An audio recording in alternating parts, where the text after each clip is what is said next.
Creed. We are not alone. We live in God's world. We believe in God, who has created and is creating, who has come in Jesus, the Word made flesh, to reconcile and make new, who works in us and others by the Spirit.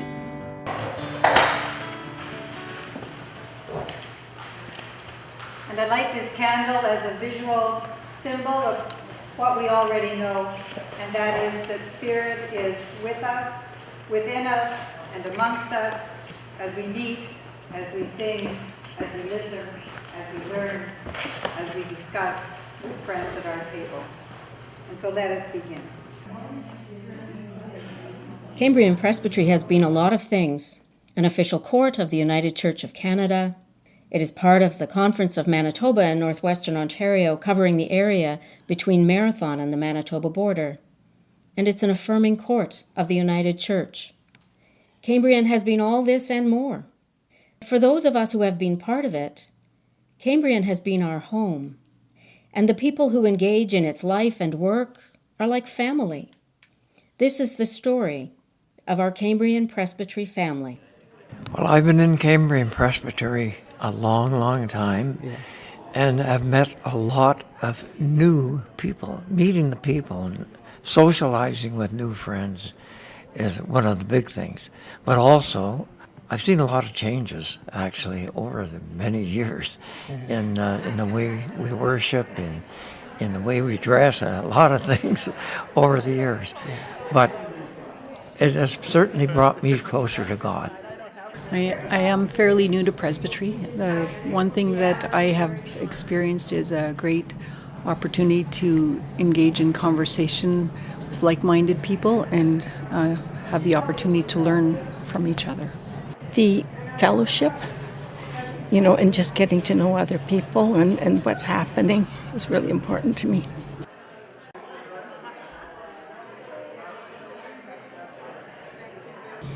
Presbytery is a place that has brought joy, companionship, hope, challenge, profound thinking.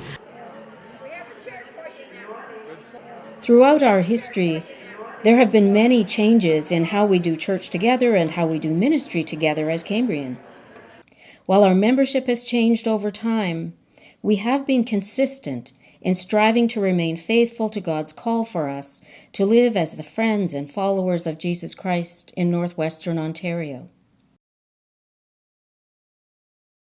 It's interesting to see be part of the church in rural, small communities, which Presbytery is part of course, made up of, and the larger churches, and we are doing some uniting, and we're welcoming in people from not all ages and different faiths who want to have some kind of fellowship with us. And I think the church is growing well in that field, and that interests me still. It is the distance between us that has made our fall and winter meetings of Cambrian a bit like family reunions. It's always good to catch up with old friends and welcome new ones into the fold.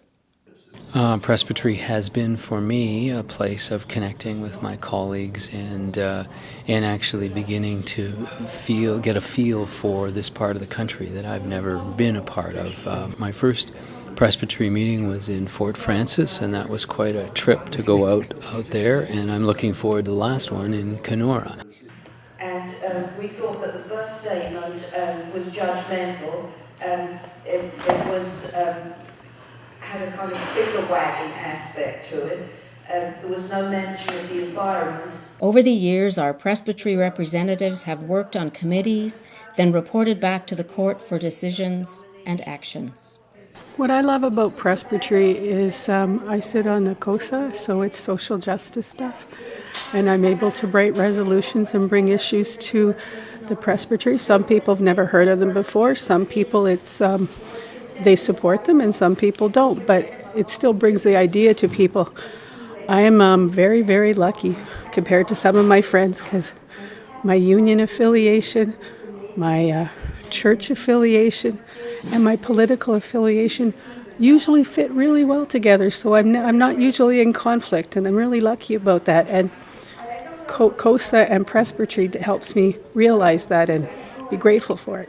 Presbytery has also been the vehicle where we lift up ideas and innovation, and we applaud one another when we come up with new ways to share the love of Christ with one another and within our communities.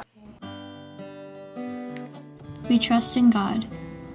We are called to be the church, to celebrate God's presence, to live with respect in creation, to love and serve others, to seek justice and resist evil. We have worshiped together. Morning worship to start the day, vespers in the evening to send us out, and closing worship on Sunday to celebrate another good meeting together. And we always love to sing.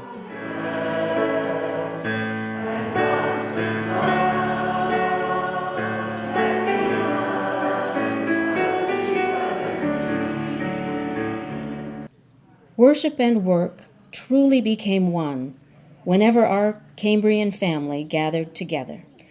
Presbytery for me has meant connecting with people, learning from them, getting little aha moments. Sometimes, like today, I had a great aha moment, big aha moments. Things that don't happen when you're just by yourself, when you don't connect with your colleagues, with the people who are just as passionate about church as I am. The stories you hear, the information you share, the experiences you share, that's something I will miss, and I hope that we will be able to continue in some way. As those called by God to live a life of love and service, we reach beyond the boundaries of our meeting, our court, our united church, and indeed ourselves, as we sought to meet the needs of the world around us. For me, it certainly has been a place where I have felt the presence of the Sacred Spirit, and where I have seen the work of Christ fulfilled in this time and place as we all take part in that journey to being better versions of who God calls us to be. For centuries, Indigenous peoples in Canada have been stewards of the vast and beautiful part of our country we have known as Cambrian Presbytery. And it's part of the Superior Robinson Treaty, and we recognize that everything we do as people of faith, we do on treaty land. We weren't always in the church. In 2001, we visited the Manitou Mounds National Historic Site, where our hosts treated us to a feast and invited us to share in a round dance. The sacred burial site is part of the Rainy Lake First Nation on Treaty 3 land. Our 2016 fall meeting in Fort Frances included an opportunity to join with the members of the Fort Frances community in a march to bring awareness to the cause of missing and murdered Indigenous women in Canada. So the Presbytery introduced me to the First Nations people and how much we had to learn, and made me aware of how little I understood about these First Canadians. Presbytery over the years has meant a growth in my own understanding of the church and how diverse it really is. Cambrian Presbytery was the first to become an affirming court in the United Church. The vote came after significant and occasionally difficult conversations about the importance of making our court a safe and welcoming place for all. It's also been a place of challenges, but I think in Cambrian we're very fortunate that we do that well. We have offered many gifts and skills to the larger church through our own creativity, through the strength of our leadership here. Presbytery is really a true community of Christ, I think. To proclaim Jesus crucified and risen, our judge and our hope. We live in hope, trusting in God's grace and in the promise of new life in Jesus Christ. We choose to be a hopeful people in a world that often reveals the brokenness, cruelty, and pain of the human condition. But hope without action is hollow. Hope is meant to inspire real change. Our hope spurs us on to speak out, and it strengthens our resolve to make our world a more loving, safe, equal, and respectful place for all people. Even if we don't exist as a presbytery, We're going to exist as a social justice organization. We don't know whether it's going to be just in Thunder Bay and region or it's going to be bigger than that, but we're not going to stop the social justice stuff. You're not going away. We're not. As Cambrian Presbytery, as people of faith, our hope keeps us believing in a denomination that has had its share of troubles over all these years. And that same hope bears us up as we prepare to enter into a new way of being the United Church of Canada moving forward. I've seen a lot of changes, and I've always been one to accept the changes because I know so many changes have taken place over the years, not just in the churches, but around the world. I can see many positive things coming out. Even though I was only a part of this for 2 years, I will miss the gathering every spring and every fall, and I hope that we can find some other way to keep that connection going. We are people who proclaim resurrection hope, believing that endings create new beginnings. Much of our hope is tied to our wonderful, energetic youth and their dedicated leaders. Well, it's a real joy for me to be able to see kids coming together in a safe, inclusive community where they automatically belong. Like, it means like you make like new friends and you could have a wonderful time, and it's just like amazing too. I would have to say like how welcoming everyone was. I wasn't afraid to speak up.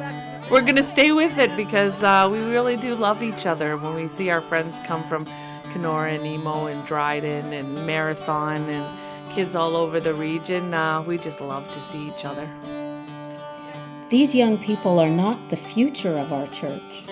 They are the church right now, and will continue to be in whatever way they decide. Their energy, their faith, the example they set for all of us, that will go on. We give God thanks for the gift of their ministry among us as we follow them into the future.